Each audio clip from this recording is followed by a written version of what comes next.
जयपुर नगर निगम greater में compost machine का शुभारंभ। फूल मालाओं सहित पूजा सामग्री को खाद में बदलेगी कंपोस्ट मशीन। मोती डूंगरी महंत कैलाश शर्मा ने किया मशीन का शुभारंभ। महापौर डॉक्टर सौम्या सहित निगम के चेयरमैन और अधिकारी मौजूद।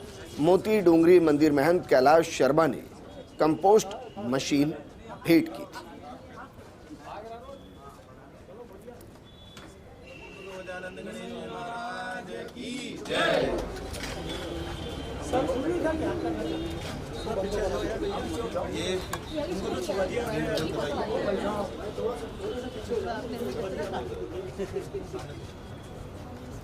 तो देखिए अब इससे सुंदर और क्या हो सकता है कि जो फूल मालाएं जो प्रथम पूजनीय गणेश को अर्पित हों, उन फूल मालाओं को फेंका ना जाए बल्कि उन फूल मालाओं से खाद बनाया जाए। वो खाद जो एक बार फिर से पौधों को जीवंत करे और पौधों के जीवन चक्र को फिर से बढ़ाए। और ये होना चाहिए। मेरे सहयोगी भारत दीक्षित जुड़ गए। भारत, अमूमन जरा बताइए कितना किलो फूल माला हर दिन मोती डूंगरी गणेश मंदिर में चढ़ती है, उसे कितने वक्त में खाद तैयार होगी और उस खाद का इस्तेमाल कैसे होगा? एक नेक पहल, बेहतरीन पहल। देखिए बिल्कुल विजेंद्र, नगर निगम ग्रेटर के लिहाज से देखा जाए तो ये बहुत बड़ी पहल है, क्योंकि आमतौर पर आपने देखा कि तमाम मंदिरों में फूल मालाएं चढ़ाई जाती हैं और उसके बाद जब वो फूल मालाएं खराब हो जाती है तो ऐसे ही वो फेंकती हैं और जिससे गंदगी यहाँ पर फैलती है। ऐसे में कुछ दिनों पहले जब व्यापारियों और तमाम जितने भी महंतों के साथ नगर निगम की बैठक हुई थी, तो इस दरमियान जो मोती डूंगरी मंदिर के जो महंत है कैलाश शर्मा, उन्होंने कंपोस्ट मशीन भेंट करने की बात है वो यहाँ पर कही थी और वो आज धरातल पर उतरी है। नगर निगम ग्रेटर मुख्यालय में इस कंपोस्ट मशीन को लगाया गया है। दरअसल 500 किलो रोजाना ये जो मशीन है वो फूल मालाओं के जरिए जो जैविक खाद बनाने का काम है वो यहाँ पर करेगी। और सबसे बड़ी बात यह कि जो स्वयं सहायता समूह की जितनी भी महिलाएं हैं, तमाम महिलाएं वो इस पूरी ठीक है भारत, आपको रोकना चाहेंगे। मैं महापौर को बहुत साधुवाद देता हूँ कि उन्होंने इस कार्य से जो कि जयपुर की सफाई के लिए स्वच्छता अभियान से मंदिर का ये दूसरा प्रोजेक्ट है म्यूनिसिपैलिटी के साथ। पहला हम रैन बसेरे में, दूसरा महापौर ने इससे जोड़ा है। मैं फिर एक बार साधुवाद देता हूँ और भगवान से प्रार्थना करता हूँ कि ये मशीन अच्छी तरह चले और जयपुर स्वच्छ रहे। जी, क्या शहरवासियों से अपील करना चाहिए, क्योंकि जयपुर को स्वच्छ बनाने के लिए लगातार नगर निगम प्रयास कर रहा है, आपकी ओर से क्या अपील रहेगी कि स्वच्छ बनाने के लिए आप आगे आएँ किस तरह से, क्योंकि आम जनसहभागिता के नंबर 1 बनाना मुश्किल है? मैं सबसे पहले तो मंदिर के जो पुजारी और महंत हैं उनसे निवेदन करूंगा कि वो उनके यहाँ पे चढ़ने वाला जो बेलपत्र हैं, पुष्प हैं और दूसरी सामग्रियाँ हैं, पत्तल दोने हैं, वे यहाँ पे आप इनके ऊपर में देंगे तो हम करीब 10% स्वच्छता की तरफ जाएंगे।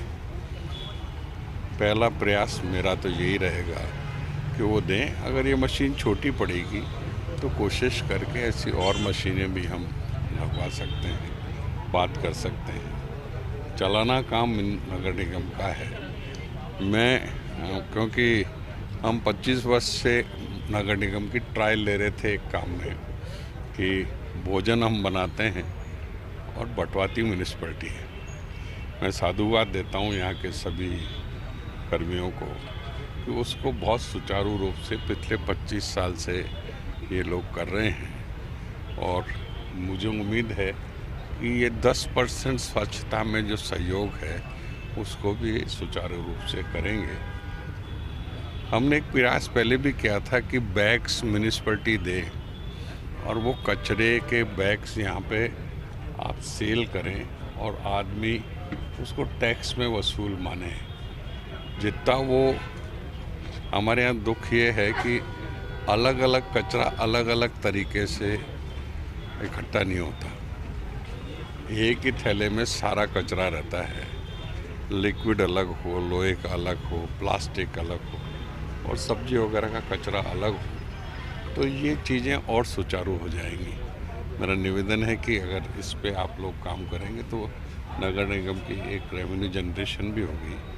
बाहर तो इसी ही प्रारूप में चलता है कि आप बैग बेचते हैं, काला बैग है, नीला बैग है, पीला बैग है, वो अलग अलग बैग अलग अलग तरीके की कचरे के लिए होती है। हम वो भी कोशिश करें, तो उसमें भी अगर हमारा कोई सहयोग होगा तो हम करेंगे। मैम की मैम आज किस तरह से देखते हैं, कितना उपयोगी पहल रहेगी स्वच्छता के लिए? स्वच्छ जयपुर का सपना हम सबका है और आदरणीय महंत जी को धन्यवाद देना चाहती हूँ कि उन्होंने हमारा एक छोटा सा निवेदन, जब हमने सभी महंतों को, पुजारियों को, सबको बुलाकर हमने सुझाव मांगे नगर निगम में स्वच्छता कैसे अच्छे हो, किस तरह हम रामोत्सव मनाएं, कैसे, क्योंकि हमने रामोत्सव भी हमने जब बनाया कि जहाँ आएंगे राम स्वच्छ रहे हर धाम, उसको भी हमने स्वच्छता से जोड़ा। और महंत जी का बहुत सारा धन्यवाद देना चाहती हूँ कि उन्होंने इतने कम समय के अंदर मशीन आकर और हमारी मशीन इंस्टॉल हो गई और आज शुरू भी हो गई है। क्योंकि अमूमन जब भी मंदिर में दर्शन करने के लिए भी हम लोग जाते हैं तो वहाँ माला, बिलपत्र और नवरात्रि के अंदर देखेंगे तो नवरात्रि के जवारे और ऐसी सब चीज़ें पीपल के पेड़ के ऊपर चढ़ाई भी मिलती है। जब मंदिरों से निकलकर पीपल के पेड़ पर घर पर आम जन भी पूजा करके और जिस आस्था के साथ में पूजा करते हैं और वो पूजा सामग्री कचरे के ऊपर में जाती है तो थोड़ा सा मन है वो कहीं ना कहीं विचलित होता है। तो इसी को मानते हुए महंत जी से मैंने रिक्वेस्ट की कि कहीं हमारे धार्मिक भावना आहत ना हो, तो मंदिरों से, घरों से निकलने वाली पूजा की सामग्री है उसके लिए कंपोस्ट मशीन होनी चाहिए। और आज ये कंपोस्ट मशीन लग चुकी है। इसको हमारे स्वयं सहायता एनुअलम के स्वयं सहायता समूह की महिलाएं हैं जिनको हम स्वरोजगार से जोड़ रहे हैं। आदरणीय प्रधानमंत्री जी के नेतृत्व में जिनको लखपति दीदी हम बनाना चाह रहे हैं, उन महिलाओं को ये रोजगार देंगे ताकि ये कंपोस्ट मशीन उनको कौशल भी, उनको ट्रेनिंग्स भी देंगे और साथ ही इससे बनी हुई कंपोस्ट बनेगी खाद है उसको भी वो महिलाओं के द्वारा बनाकर महिलाओं के द्वारा ही दिया जाएगा। और हम प्रयास करेंगे कि महंत जी से अब आगे भी हम थोड़ा सा और रिक्वेस्ट करेंगे कि कंपोस्ट को, भगवान के ऊपर चढ़ी हुई पूजा सामग्री की बनी हुई कंपोस्ट भी प्रसाद की तुल्य ही होती है, तो कहीं ना कहीं हम कागज़ के पैकेट्स में मंदिर के ऊपर ही स्टॉल लगाएंगे और हम कहेंगे कि गणेश जी का आशीर्वाद और जयपुर के समस्त देवी देवताओं का आशीर्वाद इस खाद में है। आप अपने घर में ले जाइए, आप अपने गमलों में डालिए, आप अपने किचन गार्डन में डालिए, जिससे हमारा जयपुर भी ग्रीन जयपुर और क्लीन जयपुर का सपना है वो साकार हो सके।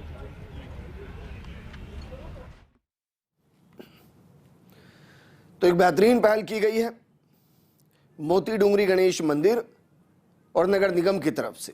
आप इसका